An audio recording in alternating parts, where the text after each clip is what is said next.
Okay, we are live now. Okay. Okay, well, welcome everybody. I'm very excited to present this webinar on behalf of the Caleb Chapman Soundhouse. We have a couple special guests involved in this, and applying for music schools is a very important and tricky thing, and so we wanted to bring you the experts from the field. Steve Lipman has a company called Inside Music Schools, but his experience has been 40 years at the Berklee College of Music, of which 26 of that was as head of admissions. So he's seen many applications over the years through that, and he also taught it at the Berklee College of Music as well. And we have David Fish from Catawba University College in North Carolina. David is in charge of their popular music program, and he also teaches music technology and music business, and he has a PhD in ethnomusicology. And he's also been involved in the Association of Popular Music Education, which is an association for music educators who are teaching popular music across the country. My name is Andrew Sermani. I'm the Chief Executive Officer of Caleb Chapman Soundhouse, and I am also a professor at California State University, Northridge, one of the top music schools in the world. And I teach music industry, which is where I come from in the background there. So without further ado, I'd like to introduce Steve Lipman, and I want to start off with a question that I want you to address to the audience, but I want to encourage everybody in the audience to post your questions on the YouTube chat, and we will bring them up to our guest speakers throughout the event. So Steve, how does a music student decide if going to music college is really in their best interests? And if so, whether they should consider a conservatory or a liberal arts college or a university? So I think those are two different questions, perhaps, Andrew, and thank you for hosting this tonight and for inviting David and I. I think my answer to the first question is, should you be a music major? I think that it chooses you, perhaps, rather than you choosing it. What do I mean by that? If you wake up each day and you cannot live without music, you have to have music in your life, I think that's a pretty good answer for whether you choose music as a college major. Now, certainly there are students that have more than one interest. They may have an academic interest, or they may have a few different musical interests.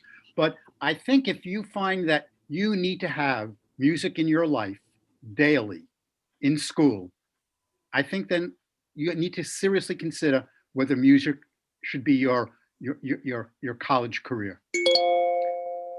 Anything to add to that, David? Yeah, I think that's absolutely right. I mean, do you need to be a musician? It can be a difficult career path. It can also be a wonderful career path. It can be a very lucrative career path, but it can be difficult. So one of the things is, do you need to be a musician? Now, and I think Andrew probably has the same experience with his students. Musicians are wound differently than the rest of the world, right? I mean, we dedicate ourselves to the oscillation of air molecules, for heaven's sakes, right? So, are you part of that tribe? Do you feel you're one of those ones that cares about music? Something that on the one hand is completely unnecessary, but then nobody can do without, right? I mean, so I think that's part of it. Are you part of that tribe? And when musicians get together, they feel it, right? Andrew, another piece to that is my wife went to college for drama and for theater. And her very, very first day of orientation, the teacher said to them, look around. If you can do anything else besides acting, do it. Because you probably will. This is not for the faint or weak at heart. There's going to be a lot of difficult times, ups and downs. So you make sure that if you can't do anything else, you belong here. If you can, you may not be here all that long. So I don't know if that applies to the music industry as well, No, but for sure it does. It's certainly something to consider. Your second question about the difference between a conservatory or a liberal arts college or university, that's a little more detailed. I'll try to make it as simple and direct as possible. A conservatory is predominantly an institution that only teaches music or the arts. Nobody goes to a conservatory to be a pre-med student or a psychologist or an accountant. Let's talk only about music conservatories for the moment, because there are conservatories that also teach dance and drama. But a music conservatory, everybody going there probably intends to be in the music industry in one way or another. Some of them are going to be performers, some of them are going to be composers, some of them are going to be songwriters, some of them are going to be music educators, but they're all in the music world. That's what a conservatory is all about. These people eat, sleep, drink, breathe music. A liberal arts college is usually an institution of a medium size, could be 3,000, 4,000, 7,000 students, and there's a variety of majors. You can study music at a liberal arts college, but you can study any number of other academic interests. It could be science, it could be math, it can be whatever. Universities, of course, everyone knows a university in their town. It's a large institution, usually somewhere around 20,000 students, perhaps 30,000 students. And a university is an umbrella under which many colleges are formed. It may be the College of Art and Science, it may be physical science, it may be a number of colleges under the umbrella of a university. And you're going to run across students that are studying every possible interest, music included. The conservatories tend to be on the smallish side. They tend to be around 1,000 students, give or take. So that's the difference between a conservatory, a liberal arts college, and a university in a nutshell. I think that actually spills into what I believe is the next question. There's to quantify what Steve said a little bit. There's a difference between a Bachelor of Music degree and a Bachelor of Arts degree in music. Now, there are some others as well, Bachelor of Science degree, but just for the moment, this Bachelor of Music as opposed to Bachelor of Arts in music. If you go to a liberal arts college, which is essentially Catawba is, about half of your hours going to be of the 120 credit hours that you need to graduate. About half of them are going to be in music, if that's what you major in, and the other half are going to be in history and ecology and philosophy and psychology and other sorts of courses. In the liberal arts world, we want to educate more rounded individuals, right? That's the goal of it, right? So a Bachelor of Music degree, on the other hand, you'd be maybe what, and Andrew might be able to help with this, about maybe 90 of the 120 hours would be in your major, maybe 3/4 of the hours would be in your major, and only 25% would be general. In California, in the California state system, it's 132 units for Bachelor of Music and 120 for Bachelor of Arts. The difference is usually full hour lessons as opposed to half hour lessons, and that stuff. Well, so you don't get the wrong idea. That doesn't mean that a liberal arts Bachelor of Arts degree is a watered down degree necessarily. Like I teach a lot of songwriters. Well, we want them to understand things to sing about. We want them to understand about religion and the ecology and the history and so forth when they sing. And it actually makes them, what we'd like to think, better or fuller people to be fuller songwriters. So there, I think there is an argument for certain types of musicians to go to some a liberal arts school. So just to tie up the differences between these degrees, I think that basically there are 4 types of degrees, and I'll mention what they are. And the difference usually is the ratio of music to non-music. So the degree with the most music subject matter is a BM, or a Bachelor of Music. The next level, I don't mean to say down, I don't want to say that, is probably either a BFA, which is a Bachelor of Fine Arts, or perhaps a BS, which is a Bachelor of Science. Once again, the ratio of music to other majors or other subjects is going to determine what kind of a degree you get. And then the fourth one is what David described as a Bachelor of Arts. So you've got a Bachelor of Music, a Bachelor of Fine Arts, a Bachelor of Science, and a Bachelor of Arts. Those are the 4 degrees you're generally going to have available to you.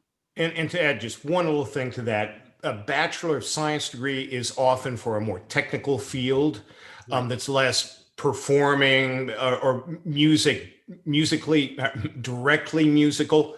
It might be production, might be music business, something like that, are often Bachelor of Science degrees. Okay, so now the student has decided, yes, music school is for me. I want to be part of this tribe. I want to go and study. Now they get ready and they get their applications going. How do they know what is the right school for them? Which ones should they apply to? You know, how do they separate the different programs that are offered at all these wonderful schools and know, yes, this is a good fit for me? I think before you answer that question for yourself, the student has to decide, first of all, am I interested in a conservatory environment, a liberal arts college, or a university, or perhaps a few of them? I have students all the time that are deciding, you know, I could go to a conservatory, but I could perhaps equally enjoy university life. So we will help them find the right fit in both of those categories. But before you can figure out what schools are right for you, you need to find out what environment, what the type of school that you would wish to be at. I think this next question to ask yourself is, what do you really want to study? What is going to be your major?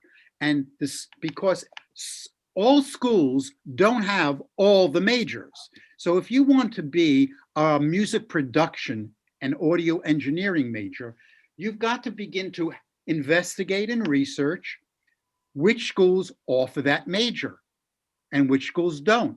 Every school that has a music department may not have music production. So first question is the kind of school. I think the next question is what my major may be. And now you have the tools, so to speak, to go out and do the research and finding out what schools have that major. And that's the beginning point of beginning to filter out certain schools. But if a school doesn't have music production, then you're likely not to be interested or applying to that school.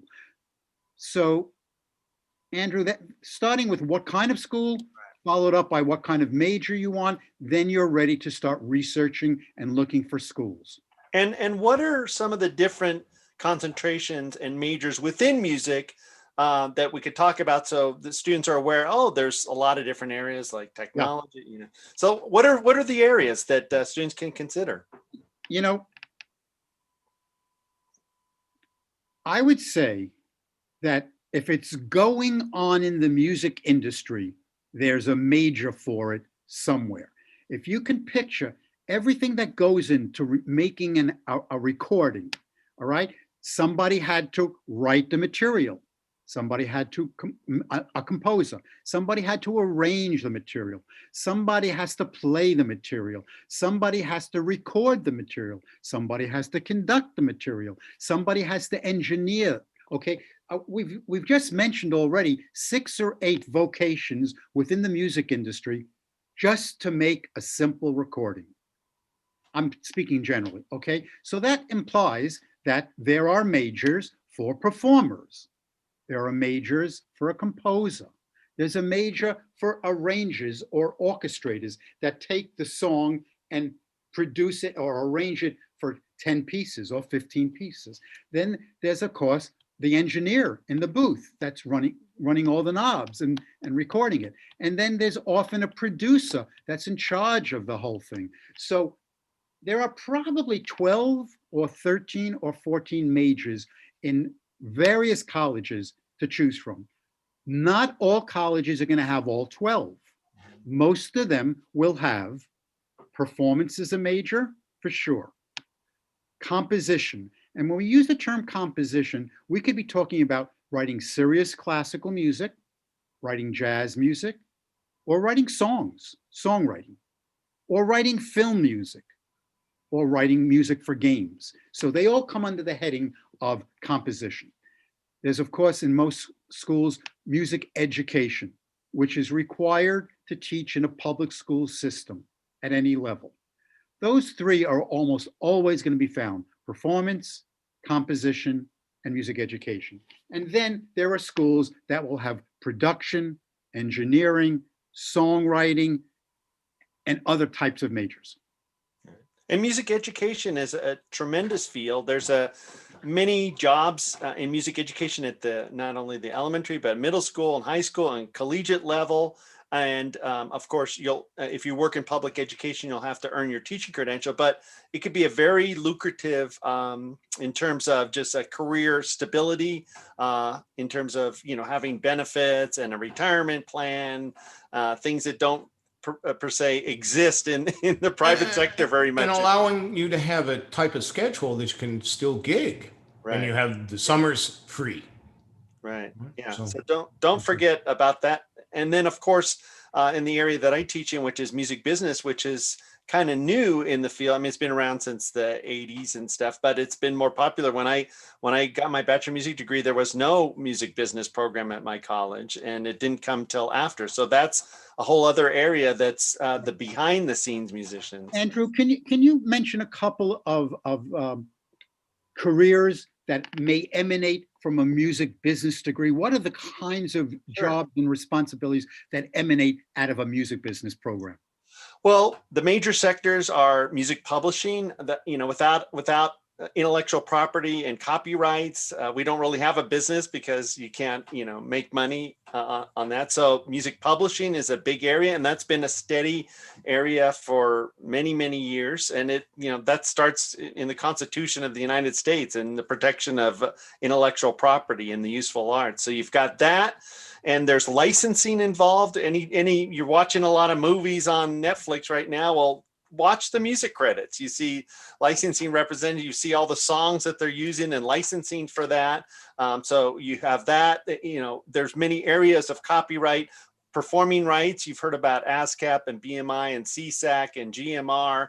They're tracking royalties for public performance, and then music that's sold on records, et cetera, or even digital or streaming. There's a revenue there. So publishing is an area. Recording is still a very important area. In fact, it's been growing tremendously since the advent of legal streaming services. The record companies are making a lot of money again after going through the Napster period. So we still need to break a new artist by releasing their recordings no matter what. So the recording industry is still a very strong, viable business. And there's a lot of indie record labels out there in addition to the three major labels.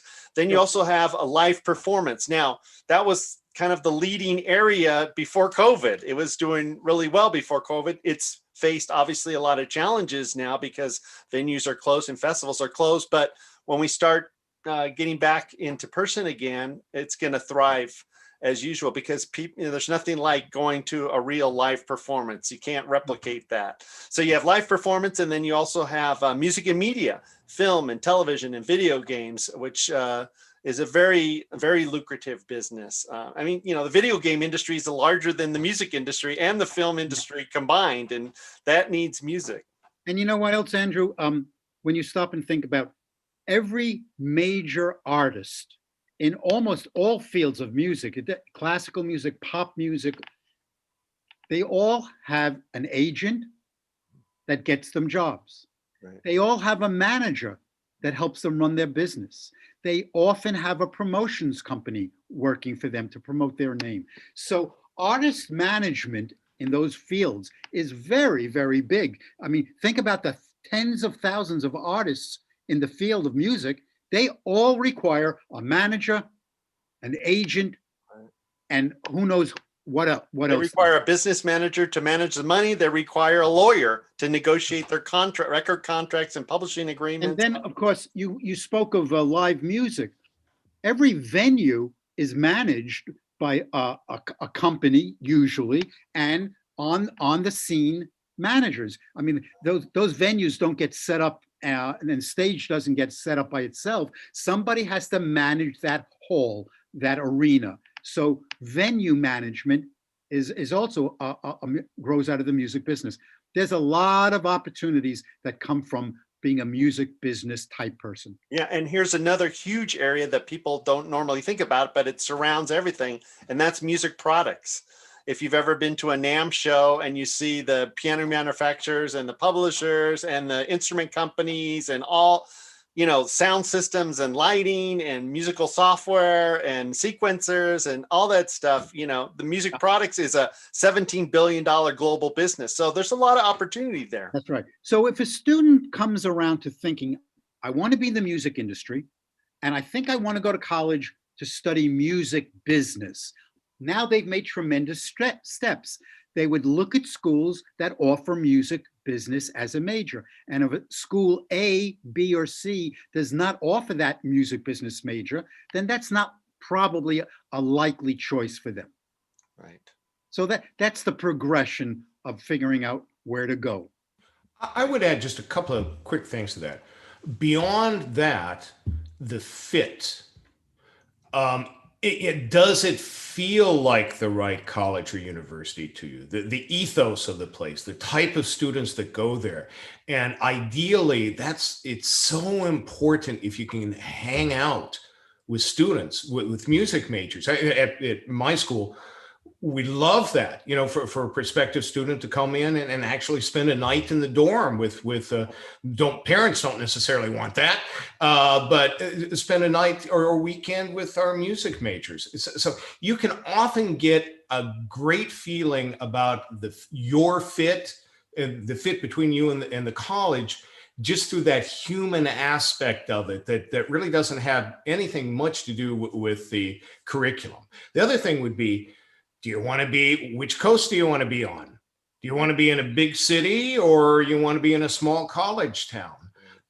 So those are other considerations to make beyond what, is in the curriculum. Right. Every institution has its own culture.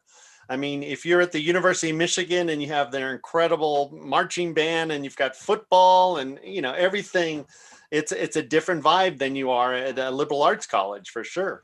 Or even that demonic Ohio State right down the block.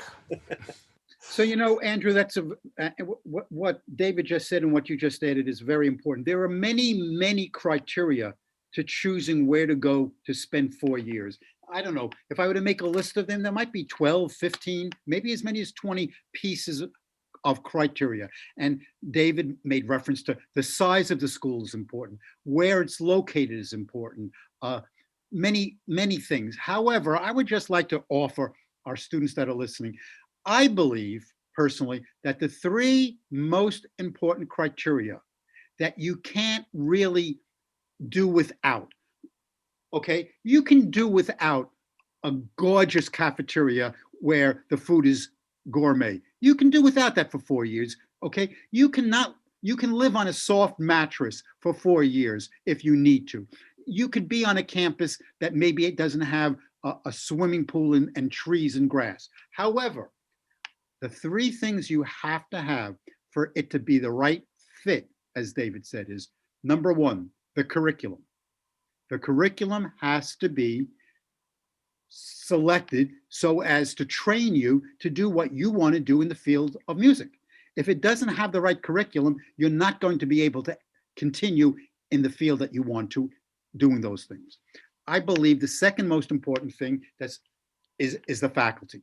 The faculty has to be top-notch and be able to teach that curriculum with great skill and experience. If you have a great curriculum and not a great faculty, you're not going to really be able to make use of that. And the last thing, and this may surprise people, and David made reference to it, is the peers, your student group. Does this institution attract students with similar goals as you, and a similar work ethic as you, and similar musical creativity as you? If any of those 3 are missing, it's not going to be necessarily a good experience.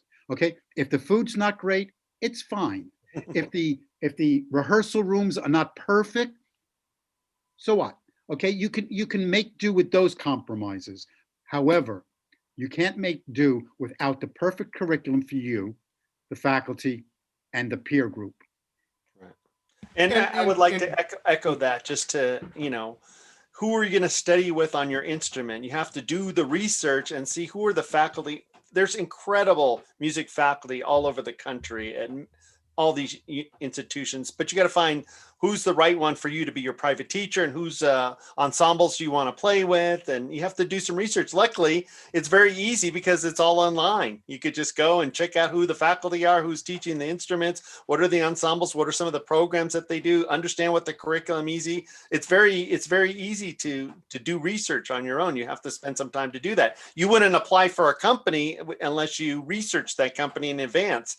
Who's their executive management team? What new products have they released? What markets are they going into? We are so lucky to have all that stuff at our fingertips now. Spend the time, put the energy in before you make that commitment. The one cautionary maybe a addendum to that, I'd say, is there's a difference between teaching colleges and teaching institutions and research institutions. So at big research institutions, there may be just incredible faculty there. Undergraduates never see them. Right? They wind up teaching studying from teaching assistants or so I would make sure not only the quality of the faculty, but also access, engagement with that faculty is really important. So that brings us to a term that maybe not everyone that's listening here today has heard before, and that's trial lessons. What is a trial lesson? As Andrew just said, if you're a drummer, and let's say you're a rock drummer or a jazz drummer or in that contemporary field, all right, there's likely to be many, many, many places you could go that have excellent percussion faculty or drum teachers. One way to figure out what school might be right for you is to ask a teacher to give you a trial lesson. Most college and university teachers are used to being asked that, and they will agree to do that. And you will, either in person or via Zoom, take a lesson with a drum instructor, let's say at USC, and see whether you click. Do you like that teacher? What is he telling you about your level and ability? You're going to learn a lot from a trial lesson because they're going to tell you what your strong points are and what your weaker points and challenges are, and what should you be studying over the course of the next year or year and a half. You'll also get to see whether that's a person that you think you can see studying with for a number of years. So don't be shy about doing some research, finding some teachers that appeal to you. Their bios are always up there on the website, and asking for a trial lesson. Some of them, and if they're not willing to offer it to you, or at least chat with you, I mean, that may be an indicator that they're not going to be that available to you as a student. Some trial lesson teachers will do it for free, and some will expect you to pay them their regular private lesson fee. But it's a good investment, especially if you say, oh, I don't like that teacher at all. I don't think I want to study with that teacher, and I don't want to go to that school. It was a worthwhile $100 to find out something before you wind up on that campus and realizing, I don't want to study with this person. So trial lessons are something to consider. Steve, we had a question come in here that it's maybe a good juncture to answer it. Yeah. One of them, what if a student feels sure that she wants to go to music school that also offers liberal arts, but hasn't figured out what to major yet? That being me being the liberal arts representative here, I guess, that's one of the beauties of the liberal arts. You're given time to figure out what you actually specifically want to major in. In fact, it's often encouraged. At my school, you can't declare a major until after your first semester.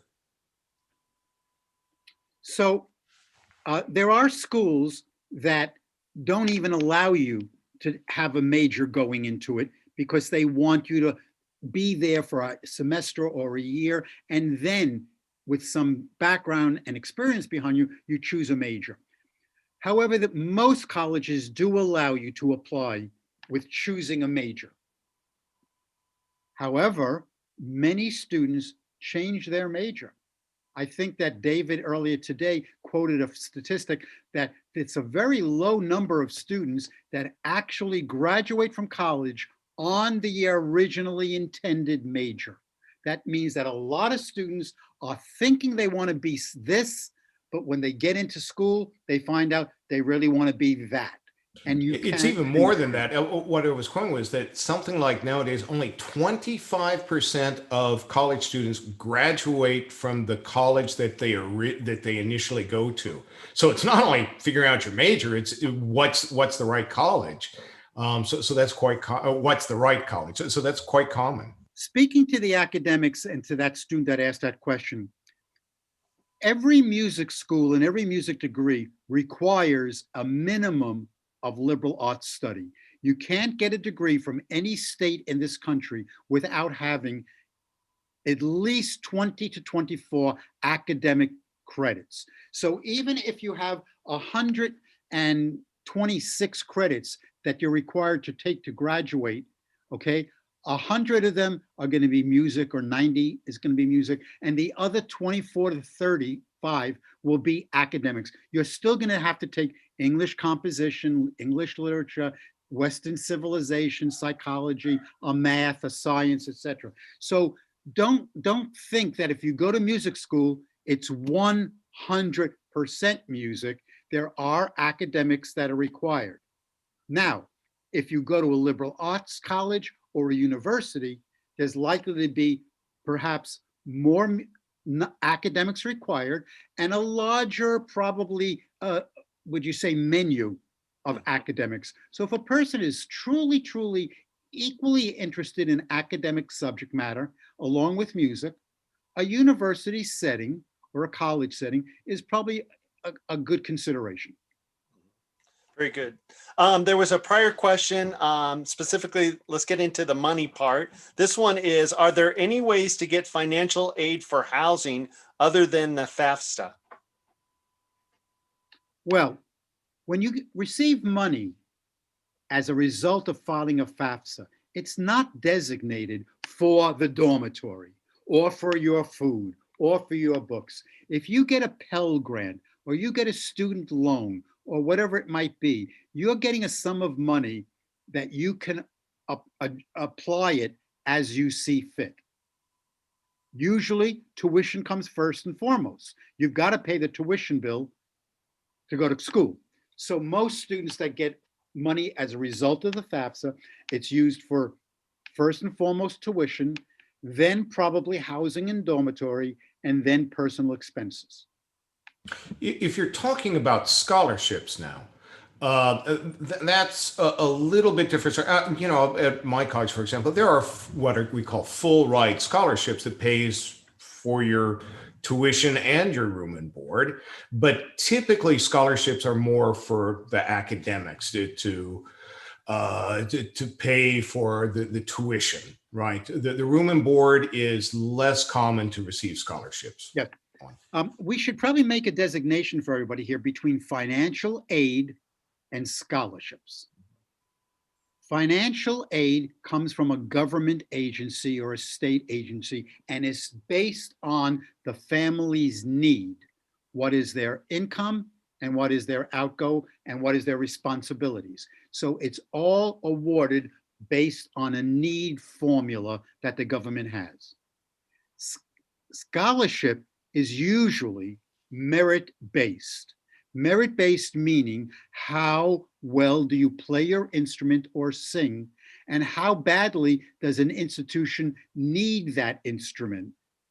So it's based upon your audition for admission, and they'll consider you for scholarship at that same time. There's also academic scholarships. At universities, they often have a scholarship for academic achievement, a high GPA or a special award of some type.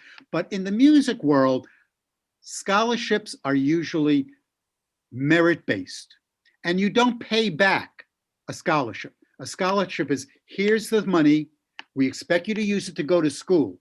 Financial aid, often you have to pay back over a long number of years to a bank, to the government, the monies that you're awarded. And not to get into the weeds too much, but I do think it's helpful. There's a difference between endowed scholarships, where someone or an institution or organization has given a pot of money to offer as scholarships to students, and they essentially offer the interest off of that pot of money each year as scholarships, and then basically just kind of they're discounts, really, right? That they discount the tuition for certain students because they're that good or because they need them.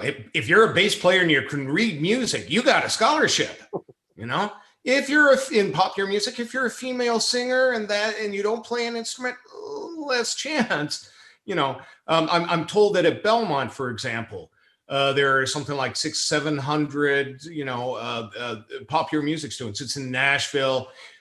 Over 30% of the students are female singers, right? So it does have a lot to do with the need of the institution to fill bands, to fill ensembles, right? To fill studios.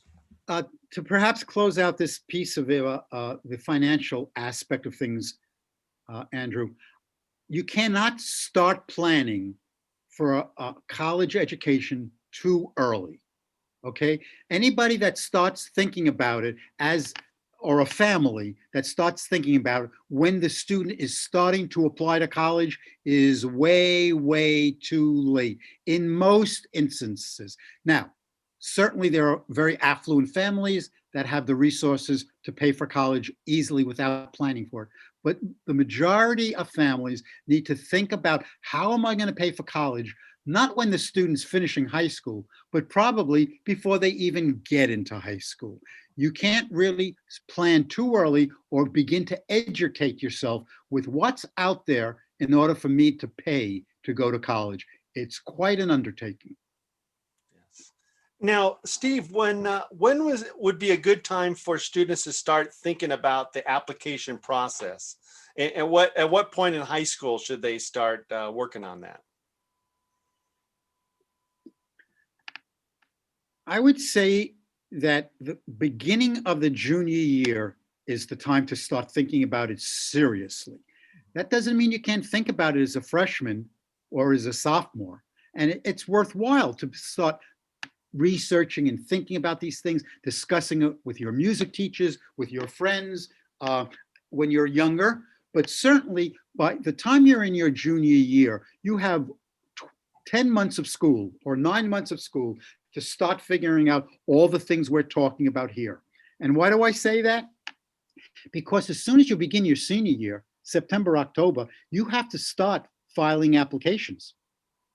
Application deadlines are often as early as November, but certainly December 1st is the majority of them. So the minute you hit your senior year, you're hitting the road, you're hitting the ground running.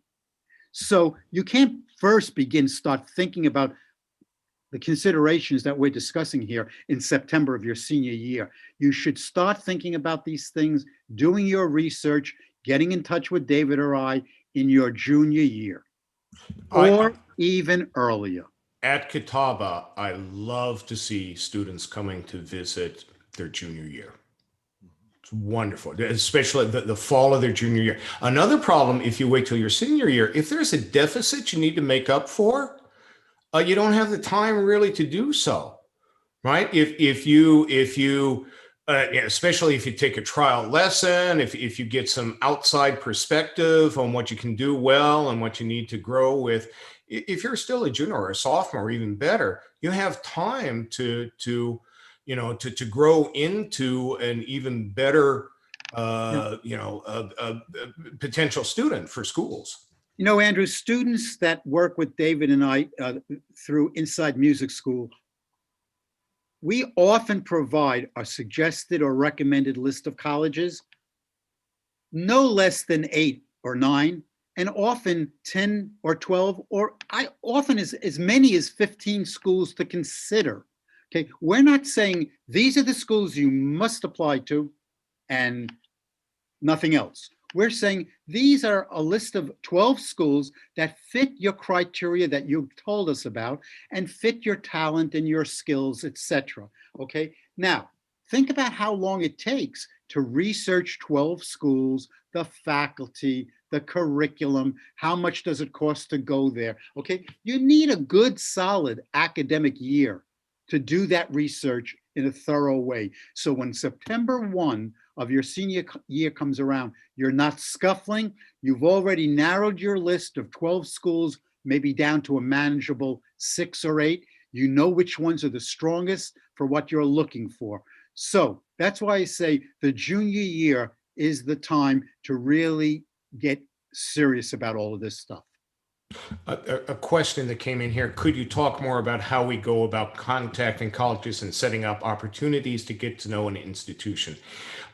Just about every website for colleges and universities has prominently displayed on their homepage, future students, right? And just follow that, and they're delighted to have an admissions counselor speak with you.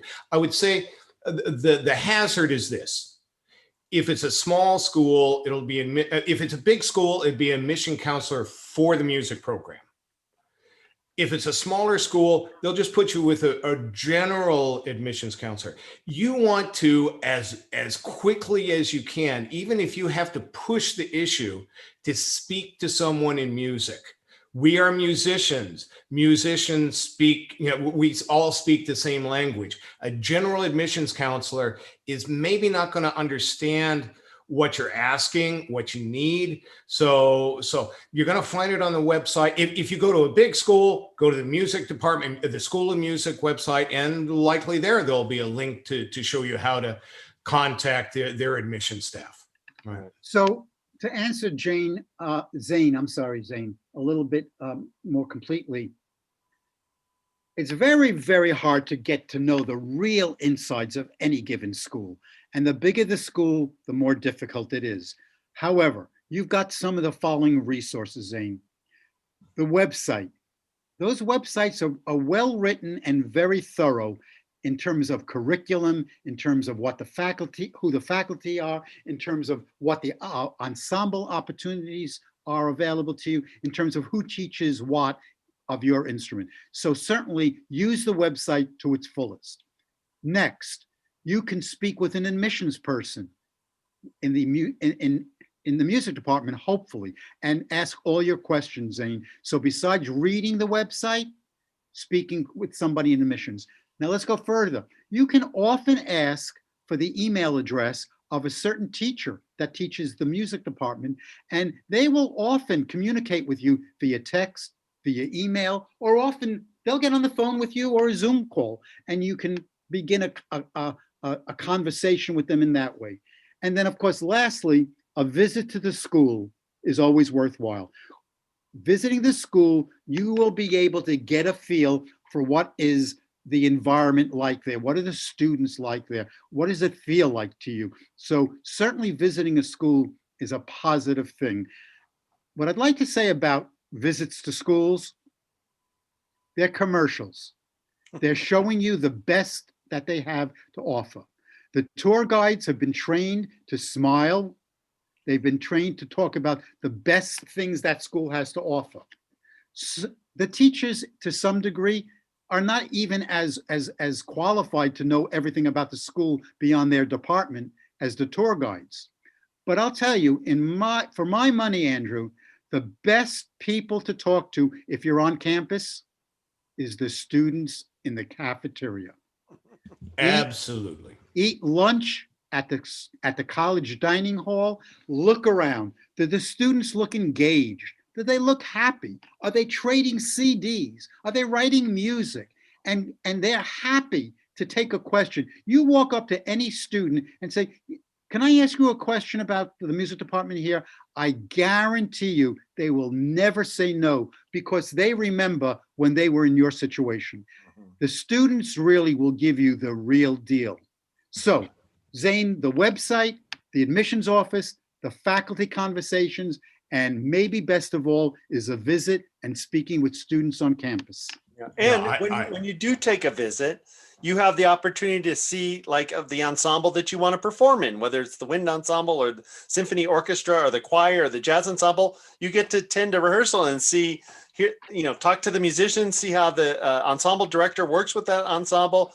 It opens up so many opportunities by going there. If you have and don't be bashful about that sort of thing. Remember, in sort of stark terms, you're potentially the paying customer here. Mm-hmm. Say, I would like to go to a rehearsal.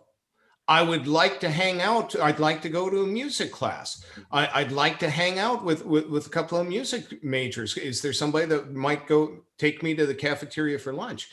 Be proactive, be assertive about that sort of thing. Yeah. And in this environment, don't be swayed by the fact that you can't travel and go there in person, because you know what? You can just jump online. I've had so many students come in and say, I'm interested in your program. I say, here, come to our class this week online, wherever you are. They can, since many of these ensembles are being offered online right now, they could be brought in. So don't be dissuaded by the situation going on with COVID right now. There's tremendous opportunities. For being a professor, you are our future students. So we love to hear from you. We want you to see the program, and we're going to encourage and make that opportunity for you, because recruiting is very important to us. Andrew, to finish up perhaps and answer Monique's question, during COVID, almost no colleges are doing in-person tours. Mm-hmm. There are a few that are, and they're socially distancing, etc. But virtually every college that I'm familiar with is not doing in-person tours. However, Monique, there are online virtual tours where they walk you around the campus online. It's not great, but it's okay. And you can even ask questions, I believe, and they'll give you answers. Yes, you're at a disadvantage under COVID in terms of getting to know the school intimately, but hopefully those kinds of things will change. Andrew, I'd like to bring up another quick term. I talked about a term that most students might not know before, trial lessons. There's something called pre-screening that the websites will talk about. Many colleges, music schools certainly, will require a student that wishes to apply to do a video recording that they call pre-screening. These schools get far too many applications for them to offer a live audition to everybody that applies. Okay, the University of Michigan is a huge school. They must get thousands of applications for the music department. Okay, they can't listen to thousands of people live. So they ask you to send a pre-screening video that they tell you exactly what they want you to play on the website. You send them the video and they decide if they're going to, quote, offer you a live audition or not. If you don't pass pre-screening, your application is dead in the water, meaning that the music department is not going to consider your application if you don't pass pre-screening. Every school does not require pre-screening, but many of them do. And a student has to look very carefully on the website to see under admission requirements if pre-screening is a requirement. And with that, so we spoke about trial lessons before, and one question was how COVID is affecting that. Those trial lessons would be via Zoom, COVID or no COVID, unless you happen to live in the city of the school you're thinking of going to. So I think that doesn't change. One really great question from Robert here: what types of questions should you ask an admission counselor? I got the best one for you, and write this down. What is your retention to graduation rate in music? What is your retention to graduation rate in music? That means how many of your students stick around to graduate from your school, right? And that can give you a really quick answer about, you may not, if it's 20%, if it's only 20% of the students who start there, graduate from there, that tells you something. It doesn't necessarily say something bad about the school. It may be that the school is just so selective that they jettison 75% of the students along the way. The University of Massachusetts Lowell is very famous recording arts program. they get rid of 75% of the freshmen after their first year. But it can also tell you whether it's a school that students find valuable enough to remain there until they graduate. So that would be the number one. That's kind of a secret question, even almost, to ask, because they're going to blanch when you ask that. How do you even know that term? Right. So, but I think it's a really important question to ask. I think for the student, although I think maybe Emma asked this question, what's going on with trial lessons during COVID? I can tell you that it has not stopped, that David and I have set up, I can't tell you, since the school year began, maybe a dozen trial lessons. They're all done via Zoom with the teacher. They're very, very capable. They're used to doing it because they're teaching all their classes and all their students online these days. So private teachers are happy to do a trial lesson, and they're happy and able to do them via Zoom. That's not a problem at all. Now, when we don't have COVID, going to the school and doing a trial lesson in person probably is better. But certainly a trial lesson via Zoom is not at all difficult, and is very worthwhile. Great. And also through the Soundhouse, we have a website called Soundhouse Artist Access, and we have over 100 artists on there. And we've worked with Steve on preparing some students for auditions by studying with some of the artists on that site. So that's a good one to check out, or contact the college and reach out to the professor and see if you can arrange a Zoom meeting or any other time.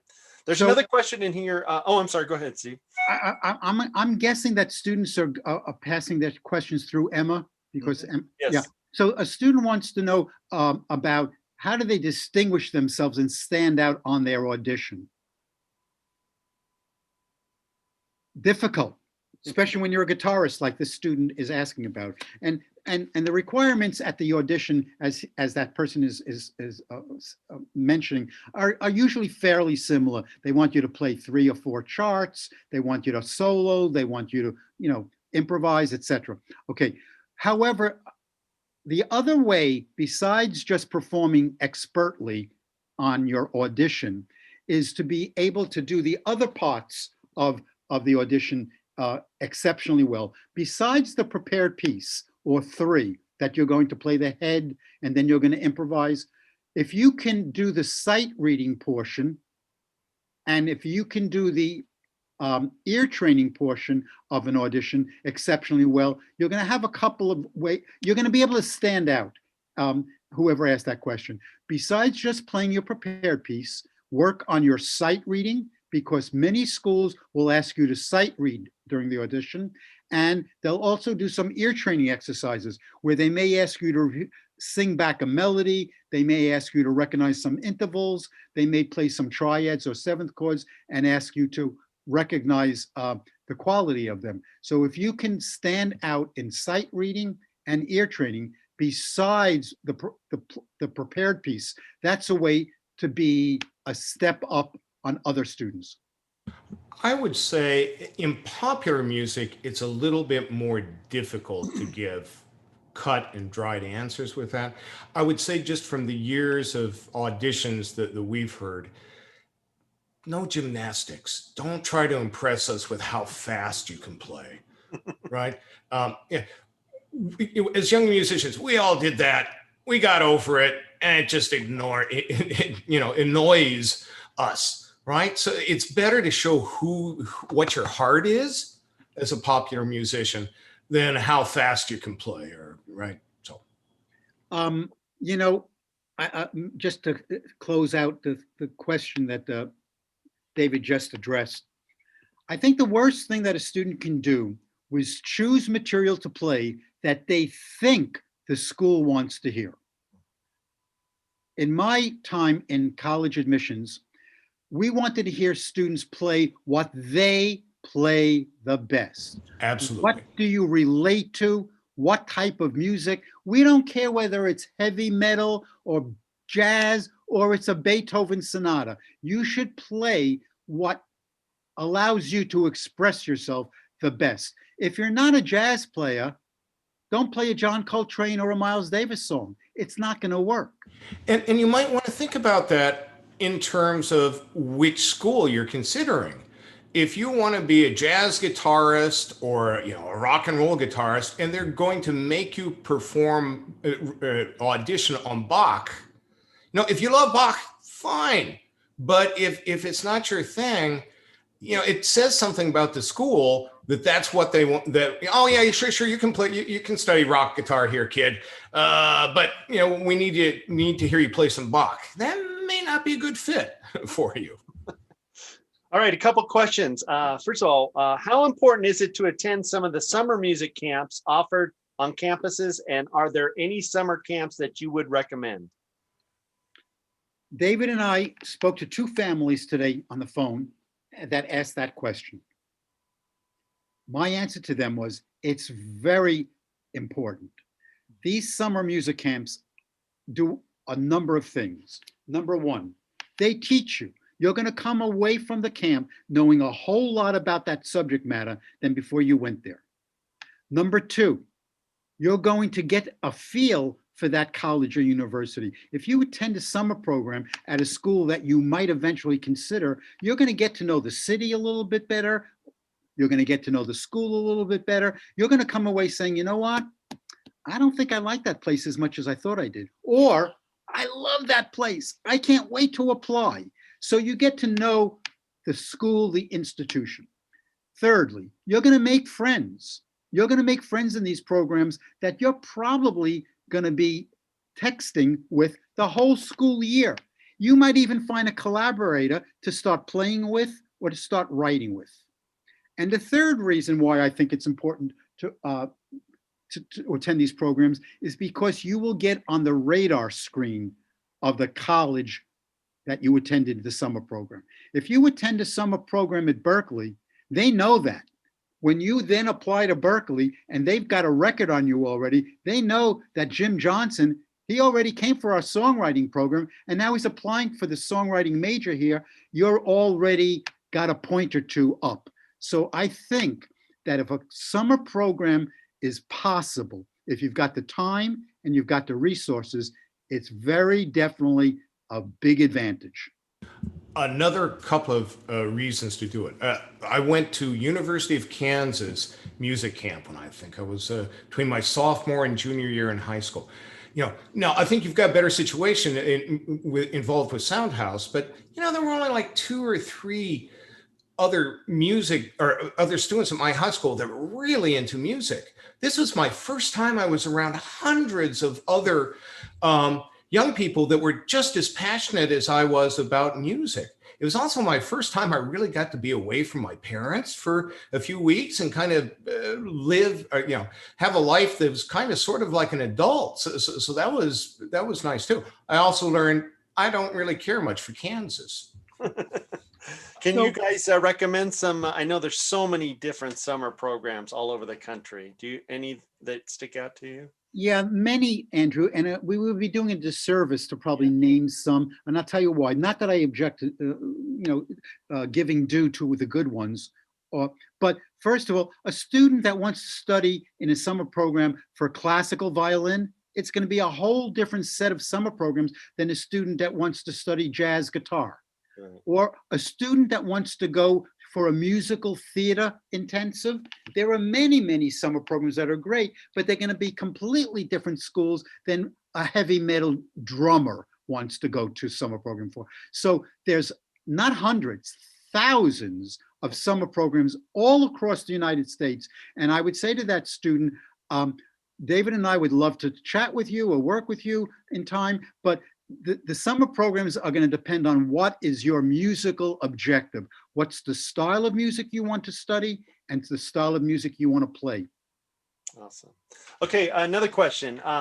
If applying to music school, do admissions care about non-music extracurricular?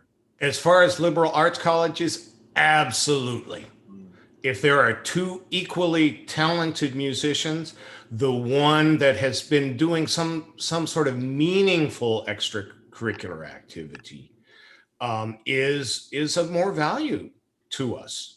right? And again, with liberal arts, we're looking to educate rounded individuals. So absolutely. Now, it can also help with scholarships. I have music majors that are also getting like a soccer scholarship as well. Or even better nowadays, I have music majors, music major that's getting an esports scholarship. So he's getting a scholarship for playing online games. So yeah, no, it can. So the extracurricular activity can be lots of different things. That's good. So Andrew, I think our audience should understand the three of us are coming from very different places, and therefore we have different perspectives on things. We don't even agree all the time on the answers to these questions. Andrew, you come from a university setting. Is that right? Yes, And California State University. and a state university. Yes. Okay. David comes from a liberal arts college. And my background is from a music conservatory. So we're all coming from different places, and our answers, they should understand, are all somewhat personal. I would answer that question that David just answered slightly differently. If the question was, do music schools look at and consider extracurricular activities, I would say very little. It's all about your musical training, background, and it comes down to those 20 minutes in the audition. It just may be the most important 20 minutes of your whole life.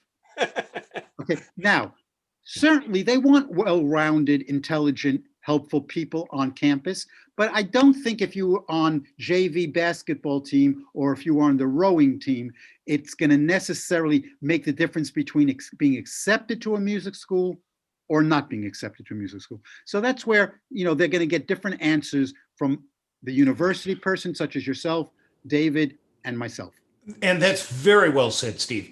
In my case, I went to a major university, but was a Bachelor of Music, where I was expected to practice saxophone 6 hours a day. Some of my classmates, that was great. That they lived for that. I was just climbing the walls doing that.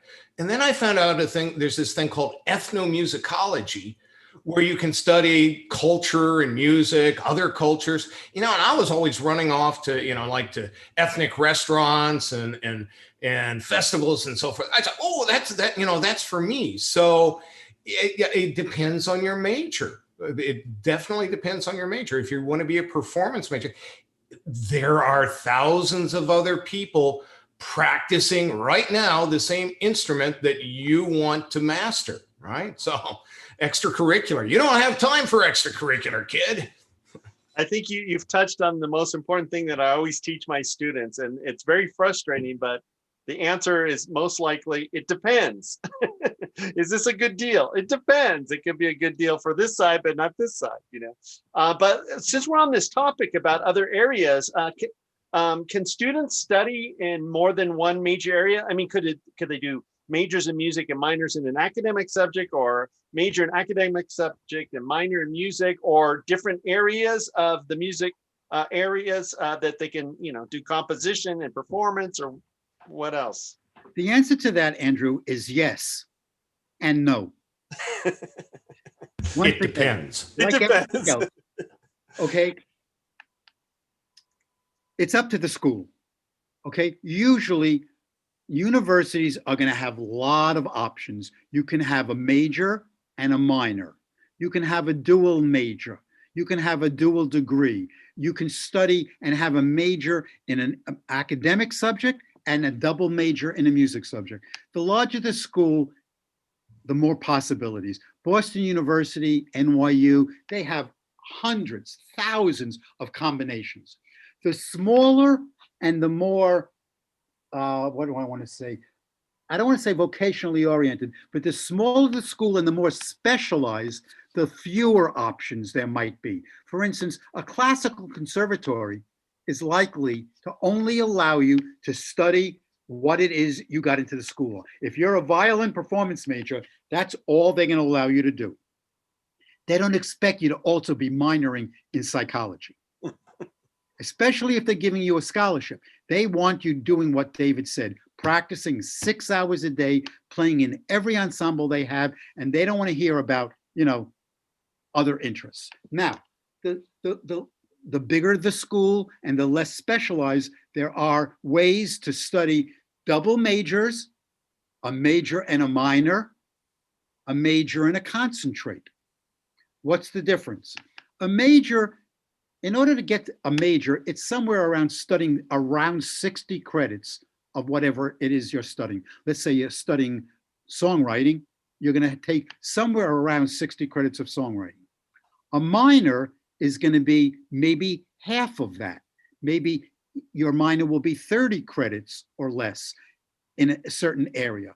And a concentrate might be only 15 or 18 credits. So you can put together these different combinations, 2 majors, a major and a minor, a major and a concentrate. There's much more available than there used to be many years ago in combinations. And minors can be in another music subject, or they can be in an academic subject, poetry, Spanish. I think liberal arts schools are the exception to what Steve was saying about the size of the school. My closest colleagues at Catawba are psychology professor and history professor. I have several. Maybe there's a half a dozen of us in music, but just by structure, we're much closer to other departments. So it's very common at my school that we have a student that's double majoring in psychology in music or biology in music, right? So I think students want to know, does the acceptance rate at a college indicate the value or the reputation or the prestige? Basically, the answer is yes. Basically, there are schools that have acceptance rates in the single digits. I usually say to students, you know what? If you're applying to that given college that may have an acceptance rate of 5%, Andrew, or 6%, you might get into Harvard or Yale easier than getting in there. Okay, so the fact of the matter is that it's like anything else. When there's very few spots and a lot of people want it, it becomes a very, very desirable commodity, a very desirable institutional program. So if there's a low acceptance rate, and it doesn't have to be in the single digits, 10%, 15%, that's a low acceptance rate. Those schools are highly competitive, and usually with that comes along prestige and reputation, okay? However, there are schools that David and I recommend that are excellent, and they have acceptance rates maybe in the 30 percentile or even the 40 percentile. That does not reflect on their reputation or prestige. I can tell you they are excellent schools. So the answer is, most of the time, the acceptance rate is a reflection of prestige and reputation, but not always. And let's keep in mind too that prestige and the quality of the students that are there, it doesn't necessarily translate into them being successful professionally in music afterwards. I mean, there have to be, let me not beat up on viola players here, but there have to be 20 times, 100 times the number of viola students studying at colleges and universities than there are positions for violists out there. So even if you get into one of the best viola schools in the country, it doesn't necessarily translate into you're going to be in a major symphony playing viola. Yeah. I should just tell folks that if they go to insidemusicschools.com, there's a section there of blogs that we've written over the years, maybe 20 blogs or so. I'm just about ready to put out a blog called Comparative Acceptance Rates at the 30 top colleges around the United States music schools. So I'm going to provide what are the acceptance rates at these schools. However, I'm going to say this in the article, take it all with a grain of salt, okay? The best music school for any given person is not reflected in the acceptance rate. It's reflected in the curriculum, the faculty, and the peers that you'll be working and studying with, Okay, forget the acceptance rate. If those three things are in your favor, you're going to have a wonderful college experience. If you get into a college with a 7% acceptance rate and it doesn't have the kind of students that you want to be surrounded by, it's going to be a miserable experience for you. Since we're on that topic now, let me ask you this question. What role can a music college consultant play in finding the right fit school and helping prepare for the application and audition process? And before you answer that, take a little pressure off of you, just in a different area. When my son was applying for colleges, we hired a private consultant that was in the local area that had worked with a lot of students. And it was a tremendous experience because this person helped our son write the essays and pull out of him, what little activities he may have done, which he didn't think was a big deal, but was a big deal for the application. And it was tremendously helpful. He was applying for computer science and he ended up getting into UC Santa Barbara with that degree. But that consultant was extremely helpful. So to answer that question, Andrew, got me, I don't know. It may be better for me to answer it for Steve rather than he answering it for himself. Steve does a wonderful job at really, first of all, getting to know the student, not only as a musician, but his or her aspirations, real aspirations. And this is after having worked with hundreds of students of pulling those sorts of things out and getting to understand that, and then matching it with this, encyclopedic knowledge he has of what schools are out there and what differentiates one from another. And then helping the student prepare, for an audition, to come up with a list of schools and then to prepare for an audition to be successfully accepted at one of those schools or more than one. So Andrew, there are thousands of college coaches, advisors, consultants, whatever you want to call them around the country, and you had a good experience. All of us can do the things such as help a student with their application, help them with a common app.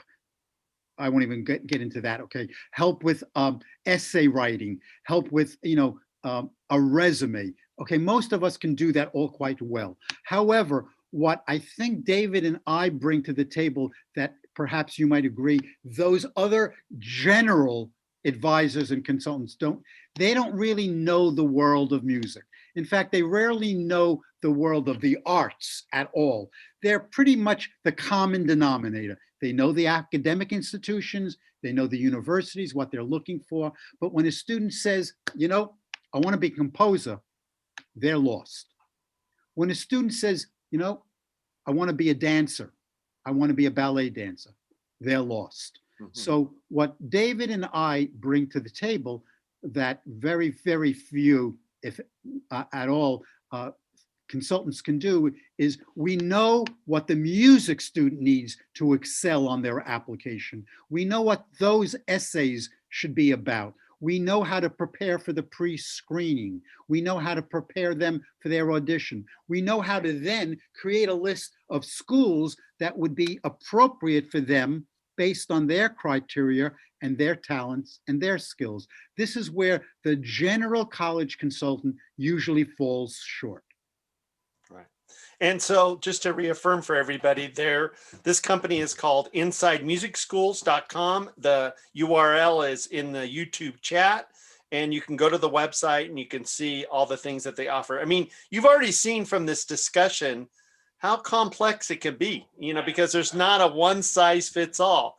Here we are representing different areas of music schools, as David said. I represent state universities, California State University, Northridge. David is with a liberal arts college, Catawba, and Steve comes from the conservatory side with Berklee College of Music. There's different pros and cons of each thing, and it all depends what is the right fit for you. So that's part of the process of when you work with a consultant is, if you just, follow a list, you're going to pick something. It may not be a right fit. They'll go through this process of asking these questions and making sure, what do you really want to do? What's your dream? What's your desire? College can be very expensive. You don't want to waste a lot of money and have it be the wrong thing. And then all of a sudden you're in debt for hundreds of thousands of dollars. It's also those 4 years between 18 and 21, basically speaking, are your golden years to grow as a musician. You're not going to have the responsibilities of typically of having a job, of having a family, children, a spouse and children. It's just a golden moment for you to grow as a musician. And so it's all the more important that you find the most fertile environment in which to grow. I think all three of us, Andrew, I think you might agree, and David, your college years are perhaps your most important formative years of your life. You will be training for your career, of which all three of us probably have more than 100 years together, perhaps, in working at a career. It's a long time to be working at something that you're not well prepared for or that you don't love. So you want to pick a school that will help you work in the industry at the level you want to work at. The other thing is you're going to meet people, I'm sure we can all say this, that you're going to make as your network, your foundation of friends and other musical acquaintances, perhaps for the rest of your life.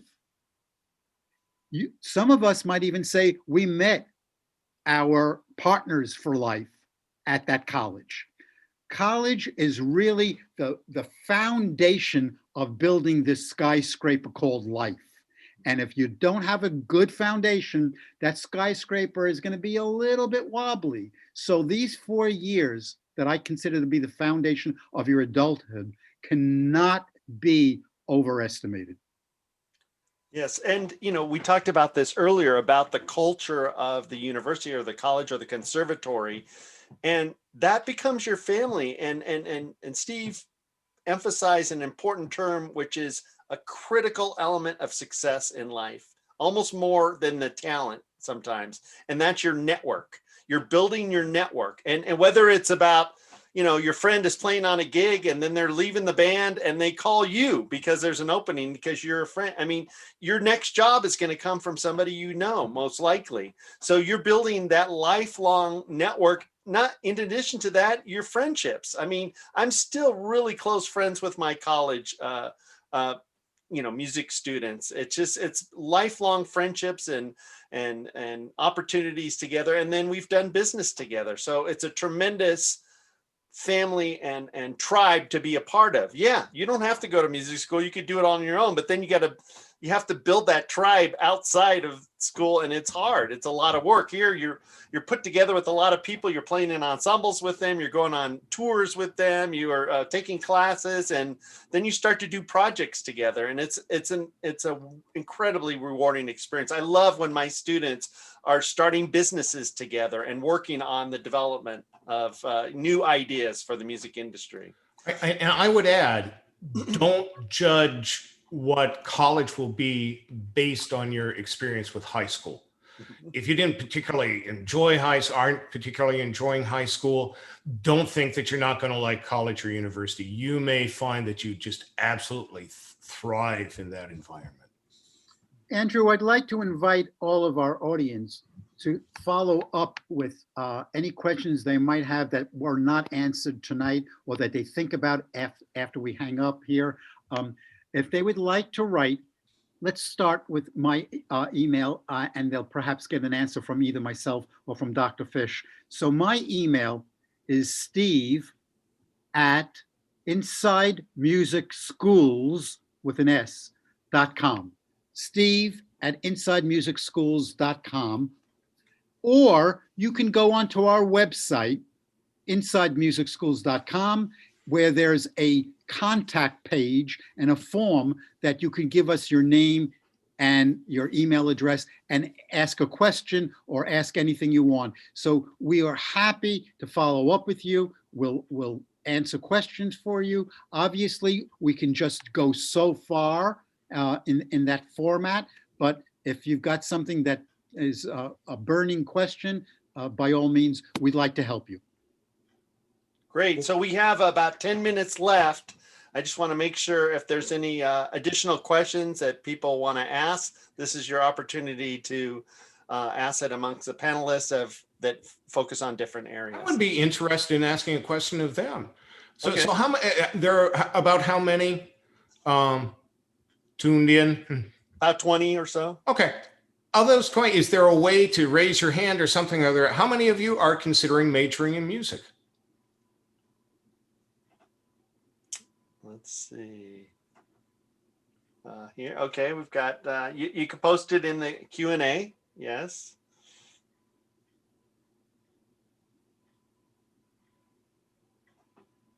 And also of those who are thinking of majoring, what are you thinking of majoring? Okay. Or, what are you thinking of What's your pursuing? subject areas out there, your specific music subject area? Yeah.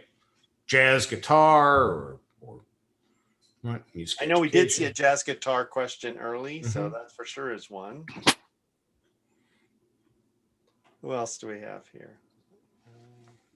Okay. If you classical piano. Yeah, so Andrew, that brings up a good point that you said classical piano. I'd like to tell the audience that the areas that David and I in Inside Music Schools, and by the way, while we are the principals, we have many, many faculty and associates that are specialists either on an instrument or in songwriting or production. We obviously don't do everything. Okay, so Andrew, I'd like to mention that we work in the following musical areas: classical music, performance and composition, jazz, musical theater, production and engineering, songwriting, and virtually all the contemporary fields of music, I'd say. So jazz, contemporary music, classical, performance and composition, musical theater, production and engineering. Those are the 5 broad areas that we're helping students with. So please don't think that if we talk too much about jazz tonight, that we're only jazz interested, or if we talk too much about production, we're only production oriented. You know, we're very broad. Our experiences and backgrounds are quite broad and unique. The website, the Inside Music Schools website, it gives you a good idea of the types of students that we've worked with, specifically, or especially Steve has worked with, and where they've gone to school. I also think there are 6 or 7 student videos on Inside Music Schools, different students that we worked with that went to all different colleges afterwards and all different majors that are talking about their experience with Inside Music Schools. It's worth listening to. It's a little bit of a commercial, sure, but you'll hear about how they went about it when they were a high school junior. We have a lot of broad interest here. We've got someone interested in jazz studies, performance, and film composition. Another one, jazz trumpet. We've got jazz saxophone, who was admitted to Berkeley and waiting to hear back from some other schools. We've got tuba. Hey, if you're a tuba player, you're in good running. This is something that every school needs, and the opportunity to get scholarships if you're a good tuba player would be really great. So tuba, we got a classical piano, we've got a woodwind, jazz and classical, and music production and composition. And that's one person, all of those different things? Oh, that's wonderful. You young kids. Musical theater. Daughter wants to study musical theater. And another one's music theory and jazz trumpet performance again. So there's a lot of variety of interests here. And just remember, on the composition side, make sure you know which type of composition. Do you want to do more serious classical composition? Or do you want to do more popular music composition or media composition for film, television, video games? They're different. So you want to make sure you get in the program. If you're interested in serious classical music, then there's certain programs that are perfect for that. And then if you're interested in media, then there's other programs that are good for that too. So just make sure it's not just one category. Even that area gets sliced up into different areas. And then you have songwriting and all that. What else do we have here? I would say, by the way, that inside music schools and between David's experience and mine, there was nothing that was mentioned there that we would be unable to really make a big Yeah. difference Mhm. in jazz and woodwinds and classical music, music production, composition, musical theater, tuba, classical piano. I mean, I've now worked with about 200 students and families since I've left Berkeley. I work doing this work with about 200 families, and I would say it covers the wide, broad spectrum of every aspect of the music industry.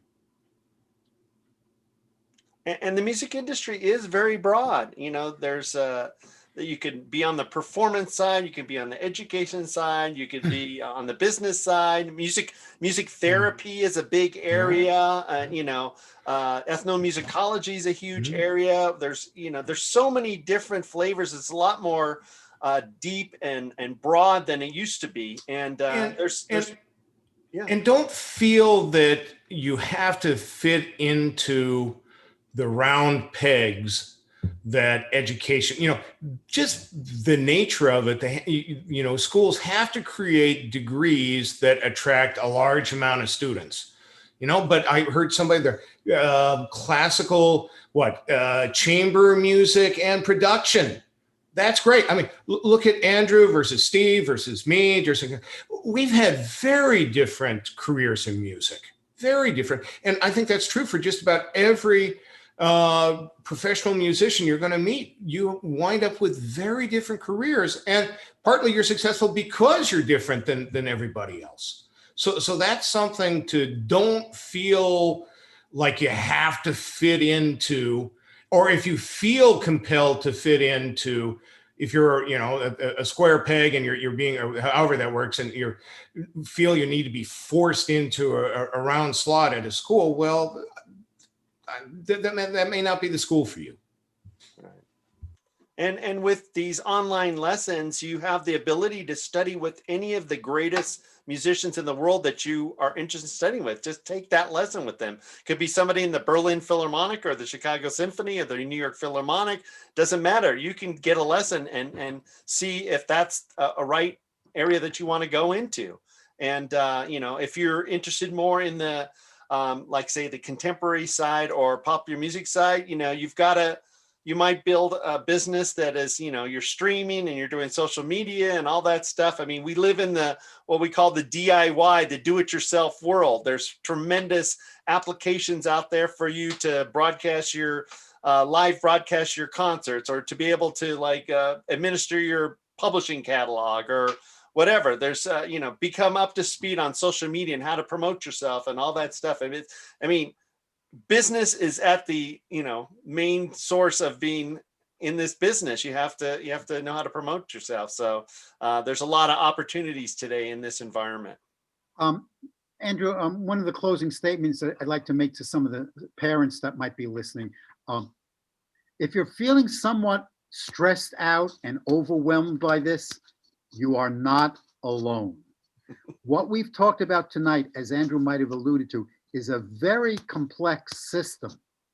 A music major applying to be at a university or a conservatory setting, it's not like applying to a university to be an English major, where you send in your transcripts and your SAT or ACT scores and you just wait for an answer. It ain't like that. As we've said, there's pre-screening, there's auditions, there's portfolios, there's things that other students don't have to go through or jump through those hoops. So this is a complex, complicated role that you're taking on as a parent of a music student. It is overwhelming. Don't feel that you must be out of step if you're feeling that stress and anxiety. It is going to happen. Great. Well, I want to wrap this up now. We're at the end of our webinar. So I want to let everybody know that this has been recorded and it'll be posted on the Caleb Chapman Soundhouse YouTube channel where it is now. So if you missed something and you want to go back and listen to it again, it's there for all eternity. And then follow up with InsideMusicSchools.com. If you need some help from experts that have done this for years and years and years and know all the different flavors of programs and schools and areas to study in, reach out to them. These are terrific guys. I've known them for many, many years in this business through networking. These are the best. These are the best people, and I would put my reputation on the line for them. So believe it or not, we're the best people. Steve Lipman and David Lee Fish, thank you from Inside Music Schools, and thank you for Caleb Chapman Soundhouse for sponsoring this event for our students, our parents, our educators, and we're happy to help at any time. Thank you for inviting into your house, Andrew. We hope to hear from some of you. All right. Thank you. Thank you.